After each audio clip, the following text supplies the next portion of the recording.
YouTube, this is Mike from PhoneJunkie.org, making a first initial video of the Motorola Droid 4 here. I'm not going to do a really hands-on, deep, full, in-depth review of it. This phone has been out for about 6 weeks now, probably even longer than that. But I'm just going to go ahead and do just an initial review of my opinions. I'm still having people ask me about it. People are, coming up towards that new upgrade time. And this is on people's mind, should they get it, should they not get it. I'm going to just go over the specs for this phone. We have a dual-core 1.2 GHz Cortex A9 processor. You have 1 GB RAM, 16 GB onboard storage. It will take a 32 GB mini SD card. 8 megapixel camera here on the back with LED flash. It does have autofocus. 1.3 megapixel front-facing camera. You have 1080p high definition video recording at 30 frames per second. 1785 milliamp non-removable battery, and then you have a 4-inch 540 by 960 LCD screen. Alright, just some of the basics. This is obviously the upgrade of the Droid 3. A few differences is this has a 1.2 GHz dual core, as where the Droid 3 had a 1 GHz dual core processor.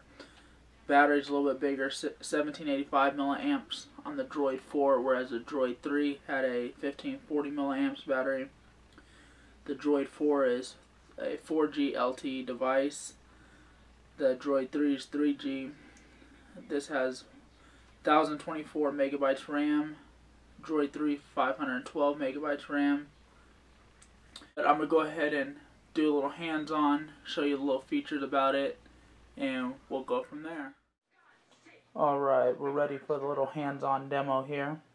Start off with the outside hardware. You have your up and down volume rocker key here. You have your lock, unlock power button on the top of the phone. On the other side, you have your charging port, mini USB, and your mini HDMI port. On the back of the camera, you have your 8 megapixel camera, LED flash. The front, you have your 1.3 megapixel front-facing camera. And also on the top, you have your 3.5 millimeter headphone jack. Alright. The Droid 4 is not the slimmest phone on the market, as you can see, but it does feel very good in the hands. I believe the 4-inch screen is the perfect size for this device. I believe if they did go any higher than this, it would make it too big for some people with smaller hands. I'm going to go ahead and compare it to the LG Lucid here.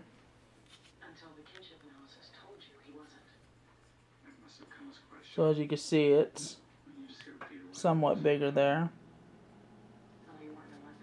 than the LG Lucid. And both these devices are with Verizon. So you have your LG Lucid, the Droid 4. Let's go ahead and throw here we go, an iPhone 4S in there. So you can see it's the bigger one out of all three.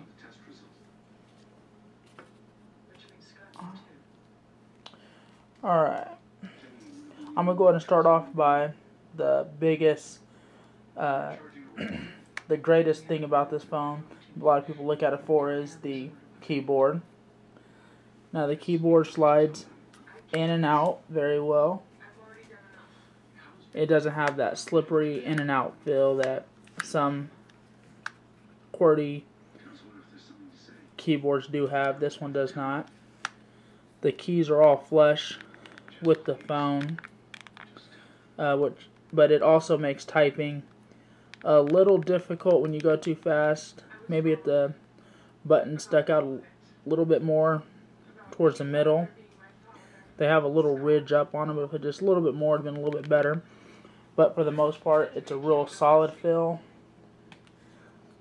They're non-slick, so they don't get that, you know, slick feeling, that nasty look to them after you've been typing on them for a while. Alright. The battery on this is a non-removable battery. Battery life for this phone is not the best, but it'll get you by. But for moderate to heavy use of texting, email, all that good stuff, it's not going to last you that long.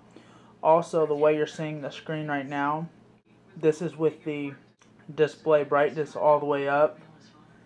So that's obviously going to take some things away.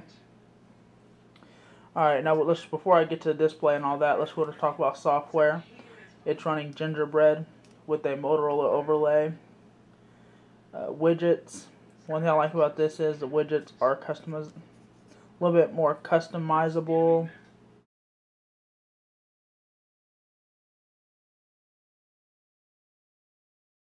There we go.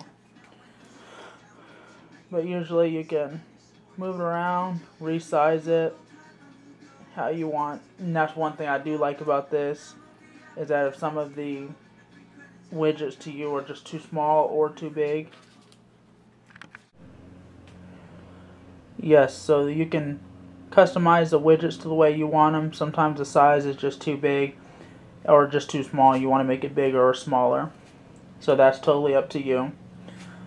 Just when you have too many widgets on some of the page, when you scroll, I don't have it on here because I did reset the phone today, but it'll make the scrolling a little laggy, a little choppy there. But for the most part, the phone runs pretty good, except for the little usual Android lag you'll sometimes get.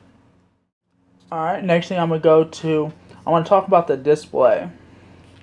Now when you first take the phone out of the, I want to step back real quick. As you can see, when I was pressing the unlock button, I wish they'd make it where it would go down a little bit more or stick out a little bit farther, so you get more of a confirmation when you push the button.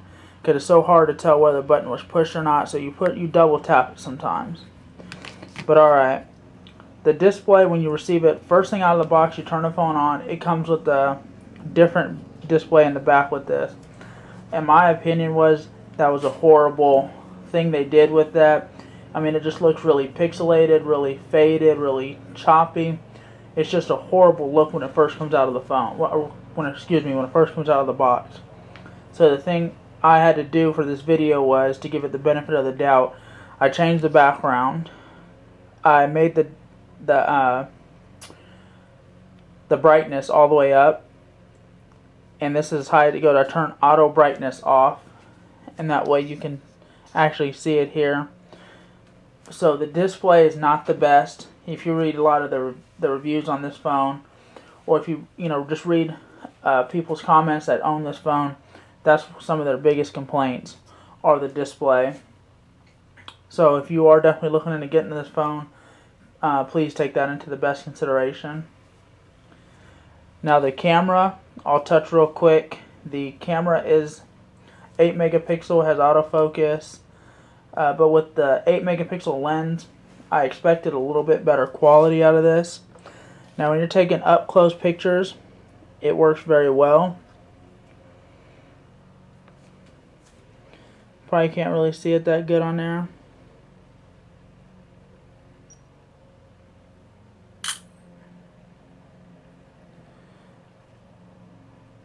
So when you're taking up close pictures, but when you get back some, it just doesn't look that well. But for the most part, it'll take decent photos. It'll get the job done what you need it to do, as well as video playback, like watching YouTube videos. It's not the best quality either. Go ahead and see. It is going to take it a few minutes there, as this is not on Wi-Fi. It's running on their data network, but here in the Kansas City area, it's not the best. I'll pick them up on my way there. Navigate to Balloon Wishes. You can see it has a nice volume to it. Just video playback, not the best, and as you can see, it's a video of the Google Maps They were playing around with the Nexus there.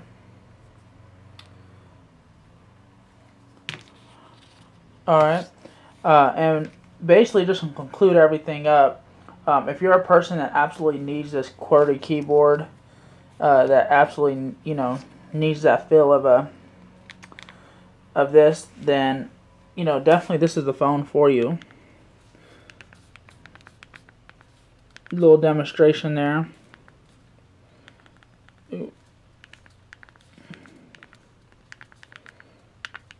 I mean, it feels really nice. But one thing, I mean, if you absolutely need a phone with QWERTY keyboard, then this is definitely a phone for you. But if not, if you can, I mean, these on-screen keyboards right here are just as, good. I actually use this a lot more. It's hard to type with the camera in the way with that, but I actually will use the on-screen keyboard a little bit more than I do the physical keyboard. But there are other smartphones out there that are, a little bit better quality for the price. Even though there are some that are a little bit more expensive. But just for example, I have the LG Lucid here, and it's a really nice device, and I'll go into that later. And this one's only, I believe, $79, so it's an entry level. Compared to this is $199. But if you don't need that QWERTY keyboard, then I would definitely take a look at some of the other smartphones. The Galaxy Nexus is a really nice one. The HTC Resound, and there are always, phones coming out. So for those of you that were, saying to get an upgrade, if you don't have to, if you don't possibly need a phone right now, stick with the phone you have, wait it out, because I just believe if you go with this phone, you're not really future-proofing yourself. You're almost taking a step back. Alright, well, you all have a great day. Please subscribe. Check out my webpage for giveaways that we're starting to do, phonejunkie.org.